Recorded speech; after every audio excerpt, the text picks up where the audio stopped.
रायगड महाराष्ट्रासह देश विदेशातील ताज्या बातम्या पाहण्यासाठी मॅक्स इंडिया लाईव्ह चॅनलला सबस्क्राईब करा आणि बेल आयकॉन दाबायला विसरू नका। नमस्कार। आपल्या सगळ्यांना माहिती आहे की मागच्या बरेच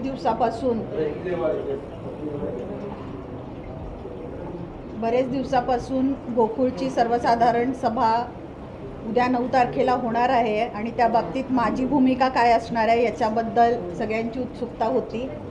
बरेच तर्कवितर्क लावण्यात आले, पण नेहमीप्रमाणे जसं 4 वर्ष सर्वसाधारण सभेच्या आधी मी पत्रकार परिषद घेते त्या पद्धतीनं आज पत्रकार परिषद घेऊन माझी भूमिका स्पष्ट करावी म्हणून ही आजची पत्रकार परिषद आहे। 2021 मध्ये जेव्हा गोकुळ दूध संघाच्या निवडणुका झाल्या तेव्हा आम्ही 4 संचालक विरोधी गटातून निवडून आलो आणि तेव्हापासून आज तागायत मी विरोधी संचालिकेची जबाबदारी मला वाटते पार पाडत आलेली आहे। मला असं वाटलं होतं, मानसिकता अशी तयार पण झाली होती की पुढचे जे 5 वर्षासाठी आम्ही विरोधी म्हणून निवडून आलेलो आहे तर 5 वर्ष हा संघर्ष असाच करावा लागेल, विरोधात राहावं लागेल अशी पूर्णपणे मानसिकता होती। पण तुम्हाला सर्वांना माहिती आहे राजकारणाची परिस्थिती ही कायम सारखी नसते किंवा तीच स्थिती कायम राहत नसते। तसंच 2021ला महाविकास आघाडीमध्ये जे नेते होते ते 2024ला विधानसभेमध्ये महायुतीचा घटक बनून निवडून आले। त्यामुळे साहजिकच आहे की राज्यात बदल झाला म्हणून गोकुळमध्ये सुद्धा थोडेफार बदल झाले आणि आत्ताच मे महिन्यामध्ये 2024ला आमचे महायुतीचे चेअरमन झाले। त्यामुळे माझी भूमिका बदलणार की काय याच्याकडे लोकांचं लक्ष लागून राहिलं।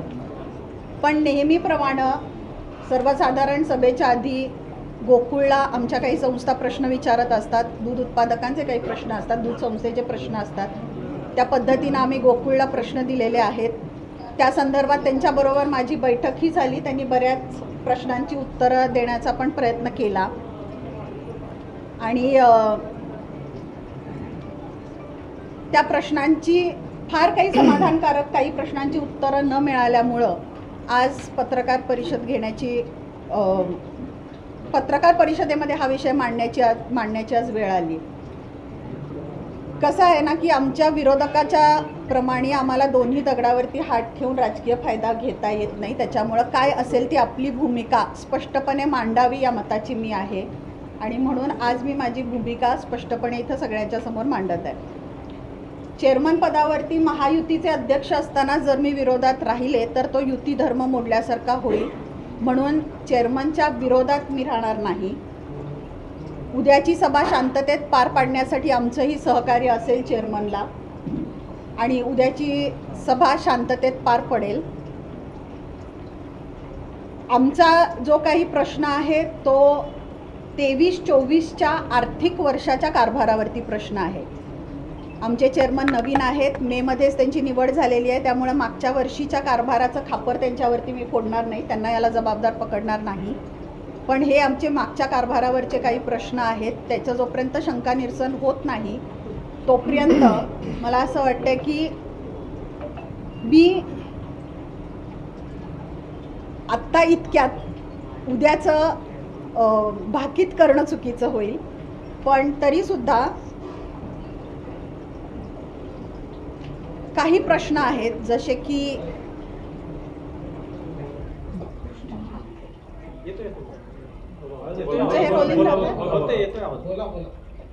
काही प्रश्न आहेत जसे की मार्केटिंगचा विषय आहे। मार्केटिंगवरती आपण दरवर्षी कोट्यावधी रुपये खर्च करतो गोकुळमध्ये। आम्ही एक छोटासा विषय घेतला FM च्या जाहिरातीचा। आम्ही तिन्ही जिल्ह्यात चौकशी केली, कोटेशन्स घेतले।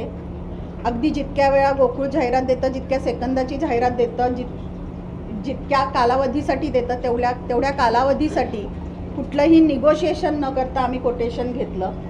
ते साधारणतः आम्हाला 56,000 रुपयाला कोटेशन पडलं, ज्याच्यावरती गोकुळचं 2 लाखाचं बिल निघालेलं आहे। म्हणजे जर आपल्याला 56,000 विदाऊट निगोशिएशन मिळू शकतं तर गोकुळसारख्या संस्थेला ज्यांची जाहिरात ही सतत दिली जात असते त्यांना ते स्वस्तात पडणं अपेक्षित आहे। तर असे काही मुद्दे आहेत ज्याची उत्तरं अजूनही आम्हाला व्यवस्थित मिळालेली नाही आहेत। दुसरी गोष्ट, चेअरमन हे माझ्या माहेरचे आहेत, कागलचे आहेत, माझ्या लहान भावाप्रमाणे आहेत आणि त्यांचं नेहमीच चेअरमन झाल्यापासून मला सहकार्य आहे, त्याबद्दल मी नाकारणार नाही. आणि म्हणून त्यांनी मला स्टेजवरती येण्याची विनंती केली आहे, हे सुद्धा तितकंच खरं आहे. पण जसं मी सांगितलं की काही प्रश्न अजून अनुत्तरित आहेत, काही गोष्टी अजून आमच्यामध्ये घडलेल्या नाही आहेत. त्यामुळं मला असं वाटतं की ते अगदीच नवखे असल्यामुळं त्यांना अजून थोडंसं काम करण्याची संधी द्यावी. ज्या काही सुधारणा करायच्या आहेत, सत्तेत नसताना विरोध करणं सोपं आहे, सत्तेत असताना लोकांचे प्रश्न सोडवण्यावरती भर द्यायचा असतो, या मताची मी आहे. जर आज आम्ही महायुतीचा घटक आहे तर जे माझ्या सभासदांचे प्रश्न आहेत, जे माझ्या लोकांचे प्रश्न आहेत, गोकुळच्या हिताचे जे प्रश्न आहेत ते सोडवण्यावरती आम्ही जास्तीत जास्त इथून पुढे भर देऊ. त्यांना नेहमीच माझं सहकार्य राहील, कारण त्यांचीही भूमिका तशी सहकार्याची आहे. आणि त्याच्यामुळं इतकंच आज तुमच्या सर्वांच्या वतीनं मला सांगायचं आहे की उद्या सर्वसाधारण सभेसाठी काही शंकांचं निरसन झाल्याशिवाय जर मी गेले तर त्याचा अर्थ असा होईल की माझी पण या सगळ्याला मुकसंमती आहे आणि त्यामुळं उद्या स्टेजवरती न बसण्याचा निर्णय मी आज घेत आहे. आणि मी युती धर्मही पाळणार आहे आणि सभासदांचंही ती जपणार आहे. सगळ्यांना असं वाटत नाही की तुम्ही माघार घेताय का? मी जर प्रश्नच विचारले नसते आणि पत्रकार परिषद टाळली असती.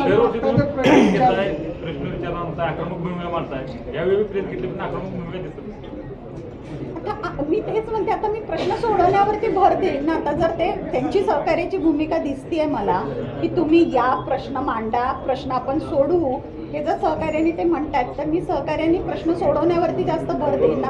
आतापर्यंत तसं सहकार्य मिळत नव्हतं म्हणून मला तेवढ्या ॲग्रेशननी जावं लागत होतं.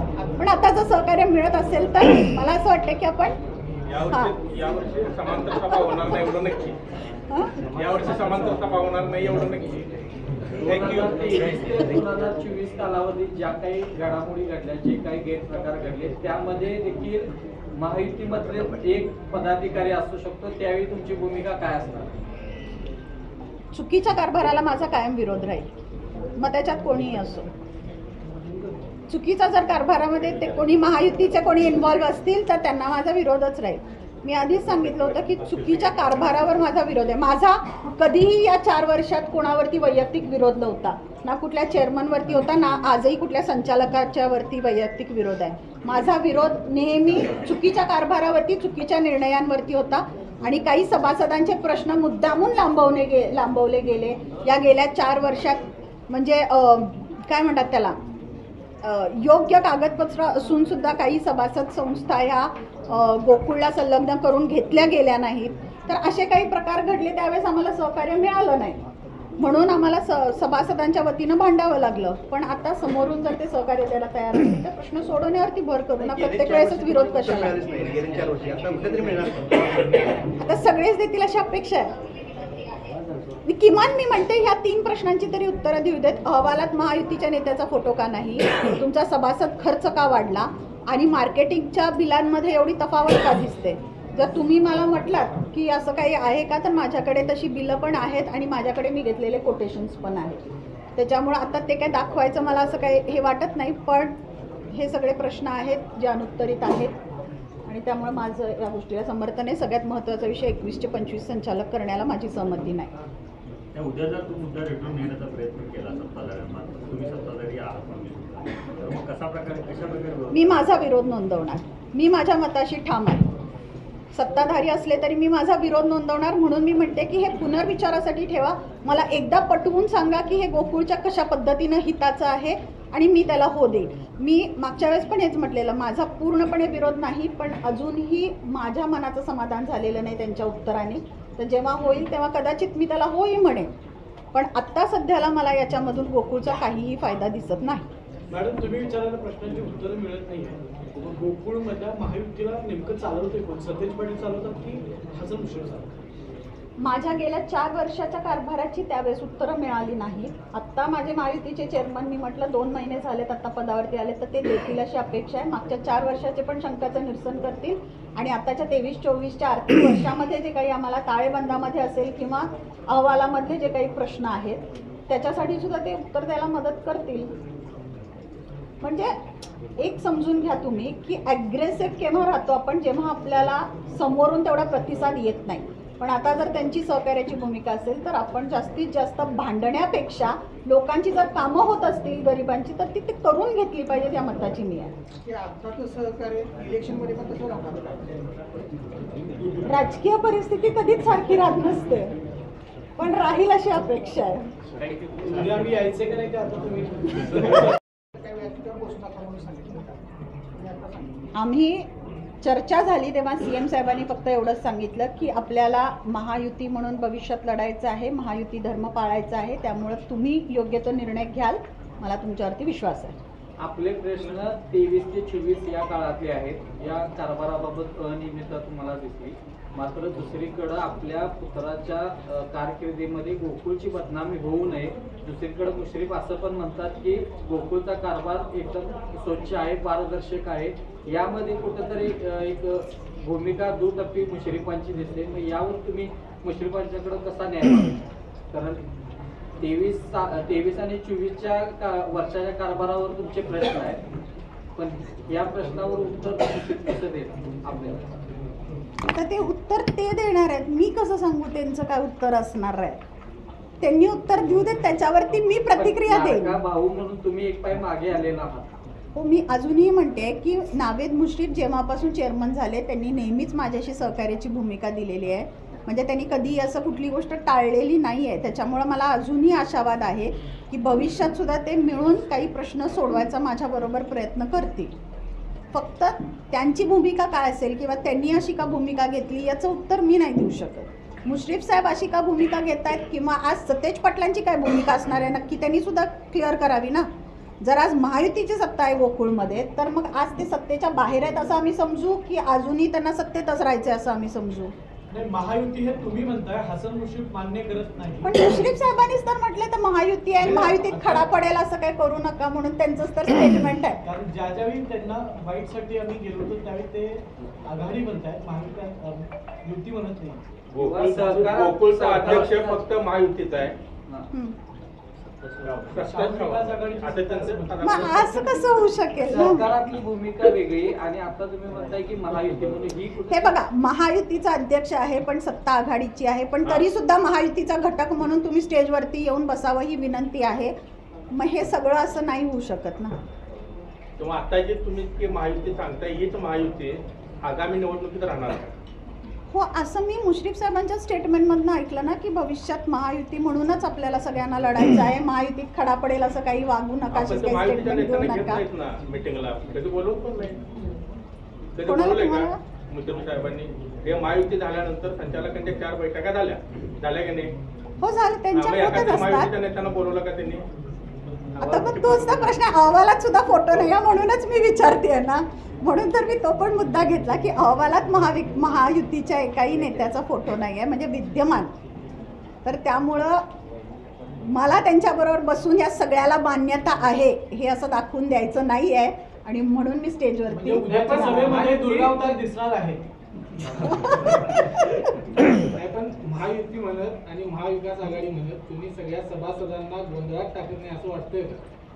मला काय वाटतंय माहितीये का, नक्की सत्ता कुणाची आहे? तुमच्या सगळ्यांच्या भूमिकेमुळे सभासदांना एक्झॅक्टली, सत्ता नक्की कोणाची आहे हे अजून संभ्रम मिटलेला नाहीये. म्हणून स्टेजवरती मी जात नाहीये, कारण माझा सभासद कुठेतरी गोंधळात पडू नये. म्हणून आजही माझ्या सभासदाला एवढं आश्वासित करते की मी आजही त्याच भूमिकेत आहे जे 4 वर्षापूर्वी होते आणि मी आजही माझ्या सभासदांच्या बरोबरच बसणार आहे, त्यांच्या बरोबरच राहणार आहे. एकीकडे म्हणजे तुम्ही सभासदांच्या बरोबर बसणार आहे पण तितका ताकदीने विरोध पण करणार नाहीये, तुमची भूमिका संदिग्ध नाहीये का? नाही, माझा विरोध जो आहे तो 23-24च्या कारभारावरती आहे. त्या विरोधाचे मी प्रश्न ऑलरेडी त्यांना विचारलेले आहेत. फक्त त्यांचं मत असतं की नेहमी तिथे जर आम्ही आलो तर गोंधळ होतो, सभेमध्ये सभासदांच्या प्रश्नाला व्यवस्थित उत्तरं दिली जात नाहीत, इतके लांबून सभासद येतात, त्यामुळे शांततेत सभा पार पाडावी असं त्यांचं म्हणणं आहे. म्हणून मी पहिल्यांदा सुरुवातीला सांगितलं की महायुतीचा अध्यक्ष आहे तो देवेंद्रजी फडणवीस यांच्या शिष्टाईमुळे झालेला आहे आणि आज माझ्या मुख्यमंत्र्यांचा मान ठेवणं हे माझं पहिलं कर्तव्य आहे. आणि म्हणून त्यांच्या मानाखातर आम्ही उद्या कुठल्याही प्रकारचा दंगा करणार नाही, कुठल्याही प्रकारचा काही मोठ्याने विरोध करणार नाही, पण सगळ्या सभासदांच्या प्रश्नांची उत्तरं मिळतील अशी अपेक्षा व्यक्त करणार. त्यामुळे माझी भूमिका क्लिअर आहे की विरोध न करता सभा कशी शांततेत पार पाडण्यात येईल हेच आम्ही बघू. किमान सभासदांच्या प्रश्नाला उत्तरं मिळतील. 4 वर्ष आमच्यामुळे सभा झाली नाही हे जे ते म्हणतात ते यावेळेस कदाचित म्हणू शकणार नाहीत. ते आणखी जे नेते आहेत त्यांचा देखील यामध्ये विरोध आहे. मी माझा विरोध नोंदवलेला आहे. बाकीच्यांनी अजून त्यांचा विरोध सांगितलाय का नाही माहिती नाही, पण मला का वाटते की संचालक वाढीसाठी विरोध करावा तर मी त्याचं कारण सांगितलं. हा माझ्या बाजूनी माझा विरोध मी व्यक्त केला. मॅडम, याआधी तुम्ही दूध उत्पादकांची बाजू व्यासपीठाच्या समोर येऊन मांडत होता, त्यांना कुठेतरी न्याय मिळत होता. आता महायुतीचा घटक आहे आपण, पण दूध उत्पादकांना न्याय कसा मिळेल? मी तेच म्हटलं की विरोधक असताना आपण प्रश्न विचारत असतो, तेव्हा त्यांचं जेवढं सहकार्य होईल तेवढं सहकार्य होईल, नाही झालं तर नाही. आपण मग प्रश्न विचारण्याशिवाय काही करू शकत नाही. पण जेव्हा आपण सत्तेचा भाग असतो तेव्हा त्या सत्तेमध्ये सामील होऊन त्यांचे प्रश्न सोडवण्यावरती जास्त भर ठेवायचा असतो विचारण्यापेक्षा. त्यामुळे जर आता ते सत्तेचा भाग मानत असतील किंवा जर आम्ही आहोत त्याच्यात म्हणत असतील तर निश्चित ते मला मदत करतील हे प्रश्न सगळे सोडवायला. तुम्ही आता जे मुद्दे मांडले, संचालकांचा आकाशवाऱ्याचा खर्च आहे, महायुतीच्या नेत्यांचे फोटो करण्यात, हे सगळं तुम्ही उद्या मांडणार का समर्थन सगळे मध्ये? नाही, उद्या जर मी हे सगळे प्रश्न मांडले, तुम्ही कोण समर्थक ज्याबद्दल मांडणार काय उद्या सगळे प्रश्न सगळे? कुठल्याही सर्वसाधारण सभेला गेल्या 4 वर्षाच्या प्रश्न मांडण्याची संधी अशी मिळत नाही. म्हणजे एवढ्या सगळ्या मॉबमध्ये प्रश्न मांडण्याची संधी मिळत नाही. म्हणून मी दरवेळेस पत्रकार परिषद आधी घेत असते की माझे प्रश्न हे लोकांच्यापर्यंत जावेत. आणि आजही माझी भूमिका ही सभासद हिताचीच राहील. आणि त्याच्यामुळं मी हा निर्णय घेतला आहे की उद्या कुठेही दंगा होईल किंवा उद्याच्या सभेला कुठेही गालबोट लागेल महायुतीच्या अध्यक्ष असताना, असं कुठलीही वागणूक ना आमच्या सभासदांच्याकडून होईल ना माझ्याकडून होईल. प्रश्न विचारणार की नाही? नाही, मला कधी प्रश्न 4 वर्षात मी विचारलेच नाहीत सर्वसाधारण सभेला. लाडक्या भावानं ऐकायला पाहिजे असं वाटतं. हे सगळे प्रश्न त्यांना दिलेले आहेत मी ऑलरेडी. त्याची उत्तरं सर्वसाधारण सभेत मिळणं अपेक्षित असतं. अपेक्षित आहे. आता हे बघून त्यांनी जर दिली तर चांगलं आहे. तुम्ही डिफेन्सला गेल्याचं वाटत नाही महायुतीचा अध्यक्ष झाल्यामुळे गोकुळमध्ये? जर मी डिफेन्सला गेले असते तर आज त्यांच्यासोबत बसले असते. दरवर्षी तुम्ही आक्रमकपणे बोलत असताय, समर्थ आक्रमकपणे भांडत असतात, ते उद्या हो बरोबर आहे. मी तेच म्हणते की विरोधात असणं आणि सत्तेत सामील होणं याच्यात फरक हाच असतो की विरोधात असताना तेवढी आक्रमकता आपल्याला दाखवता येते, पण जेव्हा सत्तेत येतो तेव्हा सामंजस्याने काही प्रश्न सोडवावे लागतात. आणि सत्तेत असताना हे बघा मतभेद असतात, कारण बरेच पक्ष एकत्र आलेले असतात, बरेच वैचारिक मतभेद असू शकतात, त्यातनं सोल्युशन काढून आपल्याला पुढे जायचं असतं. गेल्या वेळची निवडणूक अनेक मुद्द्यावरती गाजली, त्यापैकी एक वासाचा मुद्दा होता. गेल्या 4 वर्षात तुम्ही म्हणजे सत्ताधाऱ्यांनी काय त्यावर विचार केला नाही, पण कागद सभेत मात्र मुश्रीफान म्हणले होते की एकदा कायमचा हा प्रश्न मिटवा. त्याचबरोबर तुमची भूमिका आहे. हा प्रश्न मिटवायला पाहिलं तर हे 4 वर्ष मागेच व्हायला पाहिजे होतं, कारण तसे जर मी प्रत्येक मुद्दा यांचा जर काढत गेले ना, प्रत्येक मुद्द्याला मला खोट देता येते. अगदी वाहतुकीचा खर्च टाळायचा हा सुद्धा त्यांचा मुद्दा होता. वाहतुकीवरती खूप खर्च होतो, मग इतके कोटी रुपये दिले गेले, टँकरवरती इतके खर्च झाले. मग आत्तासुद्धा जर मी हिशोब काढला तर वाहतुकीचा खर्च त्यांचा दुप्पट आहे. तर जर बोलायला गेलं तर त्यांच्या प्रत्येक गोष्टीवरती बोलता येतं. वासाच्या दुधाचा हा प्रश्न आहे, हा विरोधकांचा महत्त्वाचा मुद्दा होता वासाच्या दुधाचा. आणि त्याही वेळेस आम्ही हेच सांगत होतो की वासाचं दूध परत करता येत नाही, टेक्निकली हे शक्य नाही. पण त्यावेळेस त्यांनी लोकांची दिशाभूल केली आणि लोकांना सांगितलं की आम्ही सत्तेत आल्यावरती आम्ही करू, पण त्यावेळेस नाही झालं. आणि नंतर त्यांनी हेही कबूल केलं की असं करता येत नाही म्हणून मध्यंतरी. पण आता मुश्रीफ साहेबांनी सांगितलेलं आहे कागलच्या सभेमध्ये, त्यानंतर अधिकारी कामाला लागतील अशी अपेक्षा आहे. सीएम साहेबांशी आहेत, भावासारखे आहेत असं म्हणून त्यांच्याबद्दल सहानुभूती व्यक्त करताय आणि स्टेजवर देखील जाणार नाही असं म्हणताय. गोकुळचे नेते आहेत आणि महायुतीचे देखील मंत्री असल्यावर हसन मुश्रीफ यांच्यावर काही चर्चा झाली आहे का मग याबाबत? नाही, माझी वैयक्तिक त्यांच्याशी काही चर्चा झाली नाही. माझ्या आजपर्यंत ज्या बैठका झाल्यात त्या नावेद मुश्रीफ यांच्यासोबतच झालेल्या आहेत. माझी मोठ्या साहेबांच्या बरोबर काहीही बैठक झालेली नाही मुश्रीफ साहेबांच्या बरोबर. काल संचालकांची बैठक झाली तर नाही, त्यांची KDCCला झाली असं मी ऐकलं. त्यांची म्हणजे कोण? म्हणजे मुश्रीफ साहेबांनी सगळ्या संचालकांची बैठक घेतली होती. संचालकांची आघाडीच्या संचालकांची घेतली असेल. महाविकास आघाडी, शाहू आघाडी होती ना त्यांची. मॅडम, उद्या बसण्याची जागा नेमकी कुठे असणार?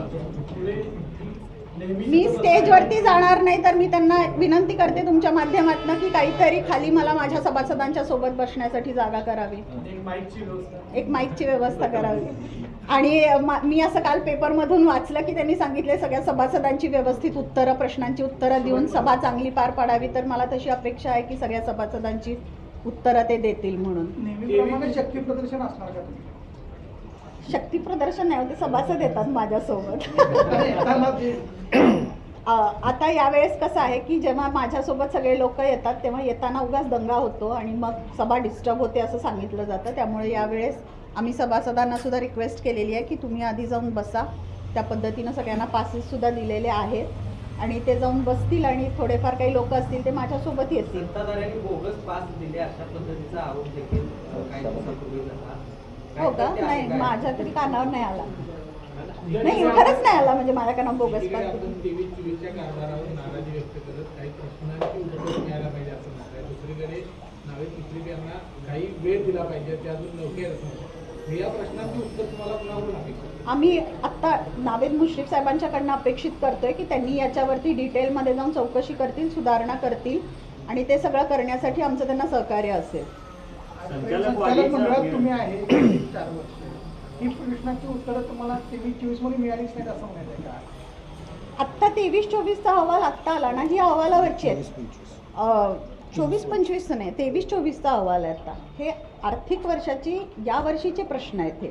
त्याच्यामुळे अहवाल आत्ता 15 दिवस आधी मिळतो आम्हाला अभ्यासासाठी. त्यामुळे ते काय वर्षभर विचारायचे प्रश्न नाही आहे. संचालक मंडळाची जे मीटिंग होते तेव्हाही निर्णय होता, पण हे ताळेबंदाच्या वेळेस कळतं ना. जाजम खरेदीचं सुद्धा माझं पत्र त्यांच्याकडे आहे अजून प्रलंबित.